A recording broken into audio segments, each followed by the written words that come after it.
வணக்கம். மற்றொரு உண்மை நலசல் நிகழ்ச்சியோடு இணைந்திருக்கின்றோம். தேர்தல் காலம் இதுவென்று சொல்லலாம்.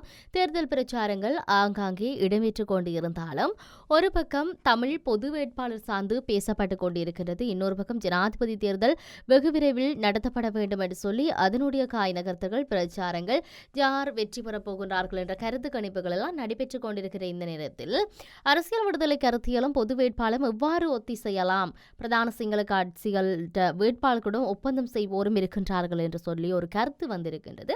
அது சார்ந்துதான் நாம் பார்க்க போகின்றோம். இலங்கை தீவில் ஈழத்தமிழர் தேசத்தின் தன்னாட்சி உரிமையான இறைமை கோட்பாட்டை சிதைத்து உள்ளக விவகாரமாக மாற்றிவிட வேண்டும் என்ற நோக்கம் கொண்டவர்கள் ஒருபுறம், தென்னிலங்கையின் பிரதான வேட்பாளர்களுடன் ரகசிய ஒப்பந்தங்களை மேற்கொள்வதில் கைதேர்ந்த தமிழர்களின் தேசிய ஏமாற்று கட்சிகள் மறுபுறமாக இலங்கை ஒற்றையாட்சி அரசின் ஜனாதிபதி தெரிவில் ஈழத்தமிழர்களின் பொது வேட்பாளர் முன்வைக்க வேண்டிய கருத்தியலை குட்டிச்சுவராக்கும் சிதைப்பு நடவடிக்கைகளை திரைமறைவில் கட்டவிழ்த்து விட்டுள்ளனர். இந்த சிதைப்பை தாண்டிய நிலையில் பொது வேட்பாளர் எனும் கருத்தியல் வெற்றி பெற வேண்டுமானால் நடக்க வேண்டியது என்ன என்ற கேள்விக்கு துரிதமாக தெளிவுபடுத்துதல் அவசியமாகிறது. யார் யார் என்ன சொல்கிறார்கள், ஏன் அவர்கள் இப்படியெல்லாம் சொல்கின்றார்கள், அவர்களின் பின்னணியில் சதியலோசனை இருக்கிறதா என்பதை சமூக வலைத்தள பாணியில் ஆராய்ந்து குட்டிய கிளப்புவும் கருத்து தாக்க வெளிக்கு உகந்ததல்ல, கருத்துக்களால் எதிர்கொள்வதே ஆக்கப்பூர்வமானது என்று சொல்லப்படுகிறது. இந்த கருத்தியலை திசை திருப்பல் என்றால் என்ன என்று சொல்லி பார்த்தால், பொது வேட்பாளர் எனும் கருத்தியல் எவ்வளவு முக்கியமானதோ அவ்வளவுக்கு பொது வேட்பாளராக முன்வைக்கப்பட இருக்கும் மனிதர் முக்கியமானவர்.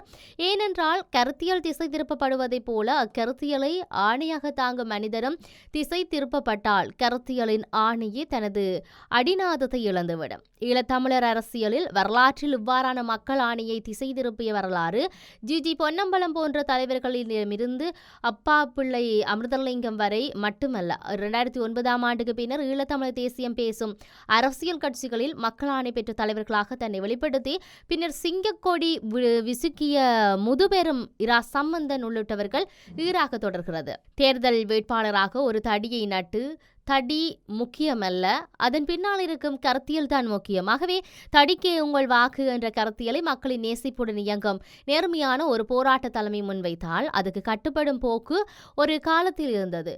இன்று அது இல்லை. இன்றைய ஆக்கிரமிக்கப்பட்ட ஈழத்தமிழர் தேசத்துக்கு அவ்வாறான அன்பு கட்டளை பிறப்பிக்கும் நம்பகத்தன்மையை எந்த சிவில் சமூக அமைப்பும் இலவாக பெற்றுவிட முடியாது.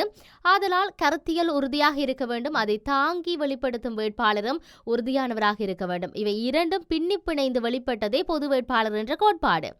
இந்த கோட்பாட்டை பின்னால் எப்படி நகர்த்தி செல்லலாம் என்ற அதீத கற்பனைகளில் ஈடுபட்டு வெறும் தடிகளை தேட முற்பட்டால் தடியே தன்னை நிலையை உருவாகும். ஆகவே வெறுந்தடி வேட்பாளராகலாம் என்ற அந்த கதையை விட்டுவிட்டு உருப்படியான வேட்பாளரின் முக்கியத்துவத்தை உணர்ந்து கொள்ள வேண்டும்.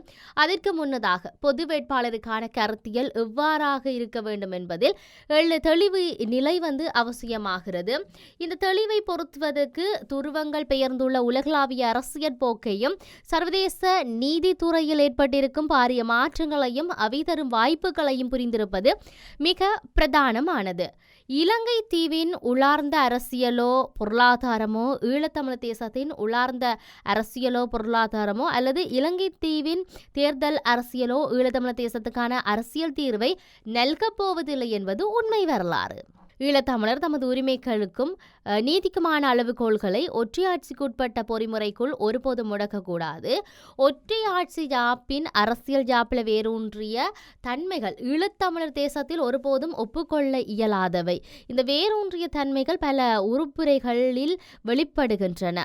இவற்றோடு 6ஆம் சட்ட திருத்தம் போன்ற அரசியலமைப்பு திருத்தங்களும் இவை வெளிப்படுத்துகின்றன. இவ்வாறான உறுப்புரிமைகளையும் திருத்தங்களையும் ஒரே சேர மறுதளிக்கும் ஈழத்தமிழர் ஆணையாக பொது வேட்பாளரின் கொள்கை பிரகடனம் அமைய வேண்டும். அது உலக சமூகத்தை நோக்கிய பொறுப்புகள் சார்ந்த கோரிக்கையாக வெளிப்பட வேண்டும். உண்மையில் முக்கிய உறுப்புரைகள் என்றால் வேரூன்றிய தன்மை கொண்ட உறுப்பினர்கள் எவை என்பதை தற்போதைய அரசியலமைப்பின் 83ஆம் உறுப்புரிமை தெரிவிக்கிறது. அரசியலமைப்பின் உறுப்புரிமைகளாக 1, 2, 3 அதாவது இறைமை தீவின் மக்களானது சிங்கள ஏகபோகம், 6 சிங்கக்கொடி, 7, 8, 9 பௌத்தத்துக்கே முன்னுரிமை 10-11 ஆகியன 9 உறுப்பினர்கள் ஏனேனும் புதிய அரசியலமைப்பு ஊடாக வேணும் மாற்றம் கொண்டு வர வேண்டுமாயின் இந்த உறுப்பினர்கள் 2 குறையாத நாடாளுமன்ற வாக்குகளோடு மட்டுமல்ல இலங்கை தீவு முழுவதுமான பொது வாக்கெடுப்புடனும் ஜனாதிபதியின் ஒப்புதலுடனும் மட்டுமே மாற்றப்படலாம் என்ற இந்த 3 தடையோட்டங்களை தாண்டி செல்ல வேண்டியதாக அமைந்துள்ள வேரூன்றிய சிக்கல் தன்மை இலங்கை ஒற்றையாட்சி அரசியலமைப்பில் உண்டு.